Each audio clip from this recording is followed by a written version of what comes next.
Antes de hacer nuestro ejercicio de templante terreno, quiero que hablemos un poco primero de los aisladores y su disposición cuando los vamos a utilizar en una estructura especialmente de tipo retención. Sea una retención doble, ya sabemos que una retención doble la utilizamos en estructuras de tipo angular o donde vamos a ubicar un seccionamiento o un punto de apertura, pero a su vez también hay retenciones sencillas que son estructuras terminales.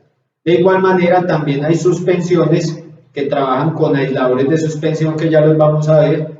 Entonces la idea es como tener claro primero estos aisladores, cuáles son y cómo es su funcionamiento y montaje antes de pasar al ejercicio de templa, ¿sí? Ahora, lo que vamos a ver es de aplicación para todo lo que es de media tensión hacia arriba. Media tensión, alta tensión, extra alta, ultra alta, va a aplicar lo mismo, independiente de que usted lo vaya a trabajar ahora en un circuito de 7.6 kilovoltios o vaya a irlo a trabajar a una línea de 700, a una línea de transmisión de 700 kilovoltios. Igual la retención y el uso de los aisladores va a ser el mismo. ¿Qué va a cambiar como tal? El tipo de aisladores, el nivel de tensión de los aisladores que va a utilizar y la cantidad de aisladores que usted va a utilizar para garantizar que se cumpla con las distancias de arco y distancias de fuga de esos aislamientos acorde al nivel de tensión que usted está manejando allí en la red en la que está interviniendo. Listo. Entonces, tener en cuenta primero que todo lo siguiente. En cuanto a los materiales, los aisladores de suspensión vienen generalmente de porcelana, de vidrio y poliméricos, ¿sí? Vamos a comenzar a verlo de esta manera.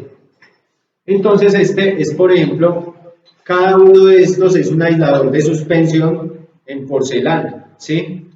Estos son de porcelana y van variando de tamaño acorde al nivel de tensión, como les decía hace un momento. Ahora, los de vidrio son muy similares, ¿sí? Los de vidrio son muy similares. La idea con los de porcelana y los de vidrio es siempre yo conformar cadenas de aislamiento, ¿sí? La medida que yo conformo cadenas de aislamiento es para aumentar las distancias de arco y las distancias de fuga respecto del punto energizado que va a estar acá a la estructura que va a estar acá, ¿sí? Al conjunto mecánico. Y esa distancia pues la voy a aumentar en la medida que aumente el nivel de tensión. Estos que tenemos por ejemplo aquí son aisladores de suspensión de norma ANSI 52.1, ¿sí? Y va aumentando en la medida que se aumente el nivel de tensión. Por ejemplo, yo puedo utilizar un solo aislador de estos para una red de 7.6 kilovoltios, pero cuando ya voy a trabajar, por ejemplo, a 13.2, 13.8, debo utilizar dos aislamientos, ¿sí? O sea, aumentar mi distancia de fuga, entonces ahí es donde empiezo a armar en cadena. Por ejemplo, ustedes podrán observar en líneas de transmisión que yo puedo ver aisladores casi de este mismo tamaño o un poco más grandes, puede aumentar por nivel de tensión al 52.2, al 52.3 y cadenas que van a ser de 8, 10, 12 aisladores de esto, ¿cierto? O van a ser de menos aisladores, pero aisladores de mayor tamaño. Por ejemplo, para 34.5 kilovoltios es utilizado, por ejemplo, el ANSI 52.4, que va a ser obviamente de mayor tamaño y van a ser discos de mayor tamaño y mayor peso. Eso en la medida que voy a reducir, como les digo, esas distancias de arco y de fuga. Tener en cuenta lo que les he mencionado anteriormente en estructuras, y es que cuando es una suspensión, pues el aislamiento, la cadena de aislamiento va a estar trabajando en forma vertical, ¿sí? Va a estar trabajando en forma vertical. Y cuando es en retenciones va a estar trabajando en sentido horizontal. Y esto aplica, como les digo, tanto para la media como para la alta tensión. Antes de seguir viendo cómo trabaja el aislador, miremos ahora el aislador de otro tipo, ¿cierto? Que es, por ejemplo, el de otro tipo, no de otro material, porque sigue siendo el mismo aislador de suspensión. Lo que pasa es que este ya es de tipo polimérico, más liviano, es mucho más agradable para los linieros y los operarios por su maniobrabilidad, por su manipulación y facilidad al montaje, ¿cierto? Entonces, gusta mucho, su material es de polímero, por eso le dice polimérico, y me garantizan, sí, pues el mismo aislamiento, ¿cierto? De hecho, uno comienza a reconocerlos por la cantidad de aletas que manejan. Recuerden que estas aletas son utilizadas en todos los elementos poliméricos que sirven de aislamiento o que manejan un aislamiento, por ejemplo también los DPS, los terminales premoldeados en los cables monopolares. Y la idea de las aletas es en el uso exterior, ¿sí? La idea de las aletas es en el uso exterior porque si fuera liso, pues lo que comenzaría a ver es que al momento de estar a la intemperie, expuesto ante la humedad, pues se va a formar una capa más fácil, una capa conductiva de punto a punto, ¿sí? Entonces, por eso todo lo de tipo exterior debe tener aletas para evitar que suceda eso y buscar que siempre el agua tenga una caída y no que quede pasando de un lado al otro, porque recordemos que acá es lo mismo que acabamos de ver en el de porcelana. En este punto es donde vamos a tener el punto energizador y en este es donde vamos a tener el conjunto mecánico, la estructura como tal. Ustedes van a ver de pronto algunos diferentes, ¿sí? Por ejemplo, los dos que les he mostrado, tanto de porcelana como de polimérico, estos dos son de tipo clays. Se les dice de tipo clays porque yo puedo anclar la grapa, aquí como ya lo vamos a ver, yo la puedo anclar acá de esta manera, pero hay otro tipo que es, por ejemplo, el de cuenca y bola. Entonces ya cambia el mecanismo de montaje acá, como yo voy a encajar la grapa allí, ¿sí? Entonces, para terminarles de hablar, antes de mirar la parte de la grapa, este aislador de suspensión, como les decía, se va reconociendo los niveles de tensión muy fácil por su cantidad de aletas. Por ejemplo, este me sirve hasta 15 kilovoltios. Este es el ANSI C29.13 DS15. Por ejemplo, cuando yo manejo hasta 34.5, allá cambia al C29.13 DS35, ¿sí? Va cambiando, va subiendo. Y ese que me sirve hasta 35 kilovoltios aumenta a 8 aletas, ¿sí? Aumenta a 8 aletas. Y en esa medida también el polimérico se maneja en la alta tensión. Yo puedo encontrar en 115 también aisladores poliméricos, ¿sí? Y van a ser obviamente pues mucho más largos en la medida que yo aumente el nivel de tensión. Pero ¿qué pasa?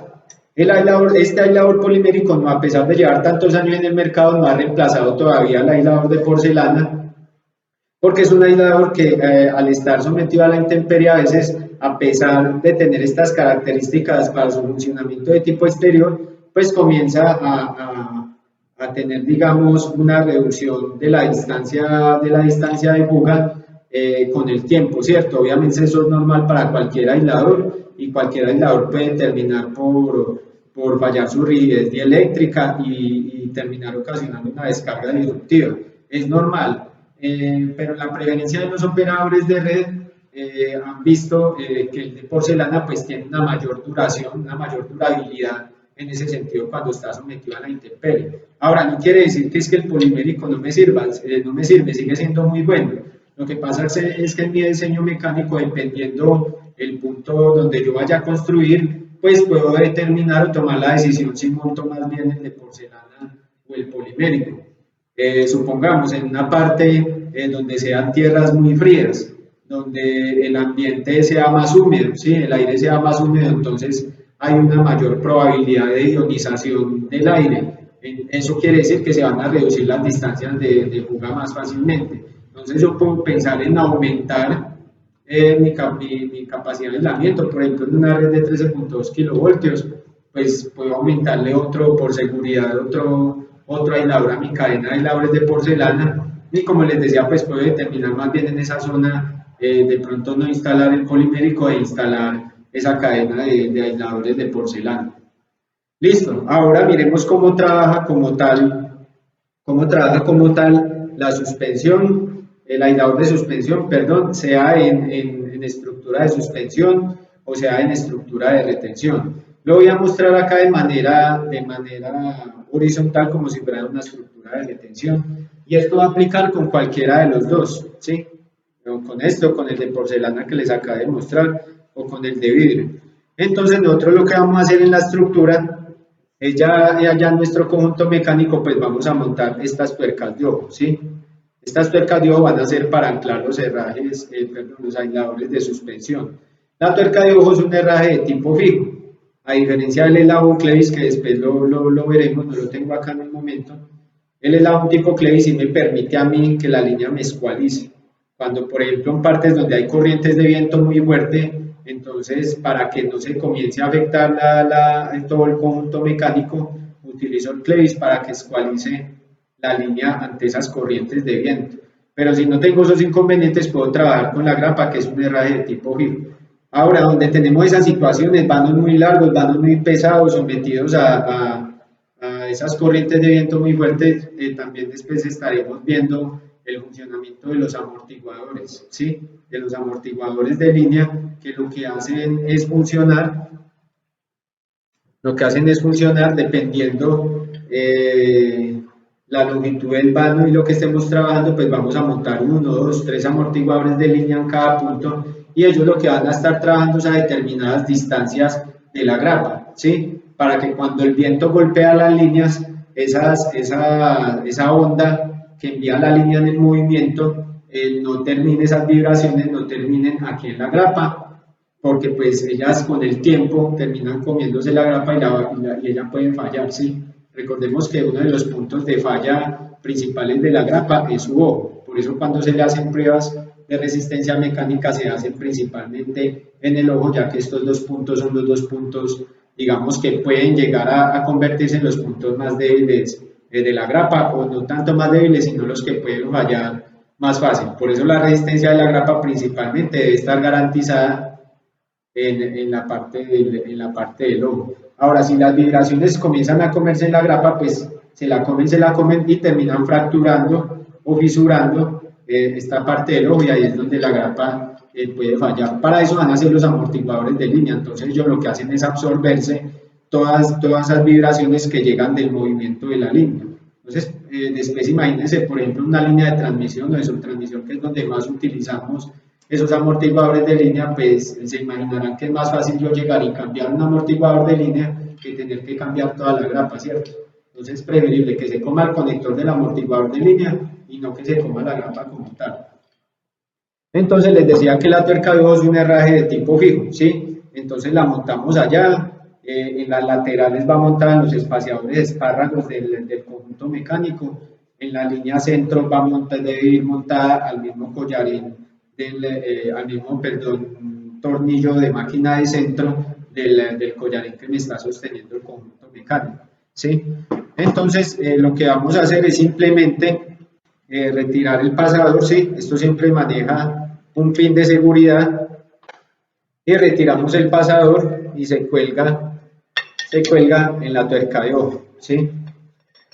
Ese es el funcionamiento básico. Después de que yo tengo montada la tuerca de ojo, va a quedar montado allí el aislador. Si está en suspensión, pues va a quedar en esa condición, porque va a quedar soportando la línea de esta manera. Si está en retención, pues la va a quedar soportando de manera horizontal, de esta forma, ¿sí? Ahora, dependiendo de eso, también va a cambiar la grapa. Entonces, aquí tenemos como ejemplo la grapa de tipo pistola, ¿sí? Que hablábamos hace un momento. Hay de otros tipos, hay grapa recta, por ejemplo, para trabajar con cable cubierto, el que en el común se conoce como ecológico, o hay también grapas de suspensión, ¿sí? Que son las utilizadas para las estructuras de suspensión, valga la redundancia, y ellas lo que hacen es permitirme simplemente un paso de la línea, ¿sí? Simplemente me la soportan de esa manera, de manera vertical. En la grapa de tipo pistola, pues yo voy a trabajar de manera horizontal, ¿sí? Entonces, igual, estas grapas son de aluminio, normalmente con una determinada aleación de acero, y pues ellas van a variar de tamaño dependiendo del calibre al que se vayan a someter. Dependiendo de ese calibre, pues también van a aumentar estas U's, que son con las que vamos a ajustar. Aquí lo podemos ver en su parte trasera cómo trabajan las U's, ¿sí? Y allí tienen un pisacable. Ese pisacable, que en el común la gente le dice lengua de la grapa, ¿cierto? La lengua, pero eso es un pisacable. El pisacable lo que hace es impedir que cuando yo ajuste, porque acá estas U's es donde yo voy a ajustar ya la línea a la grapa, cuando yo la ajuste lo que van a impedir es que las U's fracturen o comiencen a fisurarme en el cable o a tallarlo, ¿sí?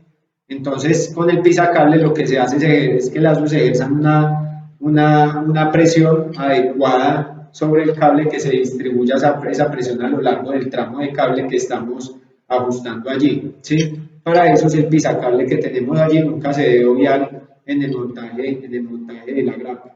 Entonces, como les decía, esas sus van a cambiar dependiendo del calibre. Por ejemplo, en grapas de 336, de 556, va a ser de 4 ceros, va a ser normal yo ya ver 3 U's de 336.4, 556.5, está hablando de cables ACCRs, pues va a cambiar a 4 U's, incluso hasta 5 U's, y pues obviamente van a ser unas grapas de mayor tamaño, ¿sí? Ahora, en el montaje de la grapa como tal, voy a retirarle también el pasador, ya tengo un pasador para el montaje, ¿sí? Y simulando el montaje de la grapa, lo acomodamos de nuevo acá en la tuerca de ojo, ¿sí?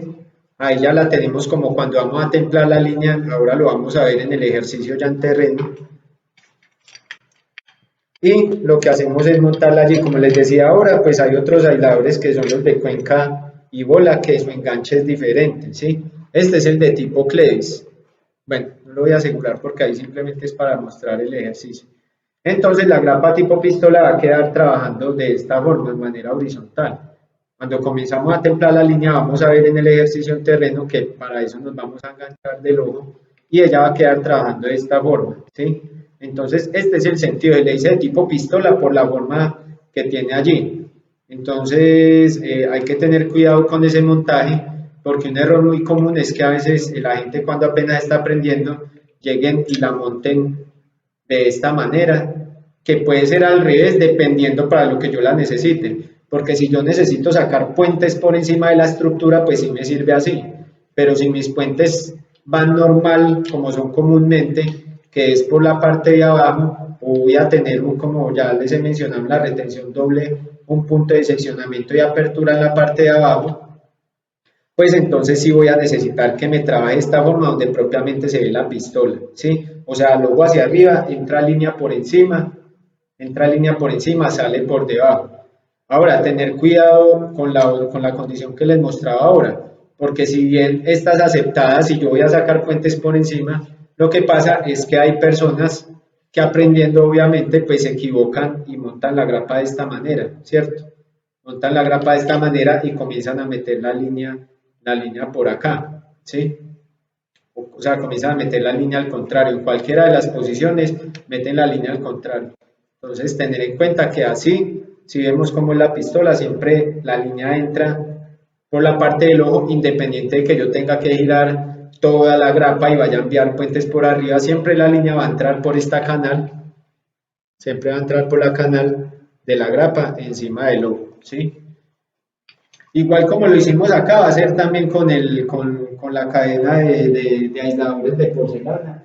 Va a trabajar de la misma forma, va a trabajar de la misma forma con cualquier aislador de suspensión, en cualquier estructura de suspensión, en cualquier estructura de retención y en cualquier nivel de tensión, hablando de media tensión hacia arriba, ¿sí?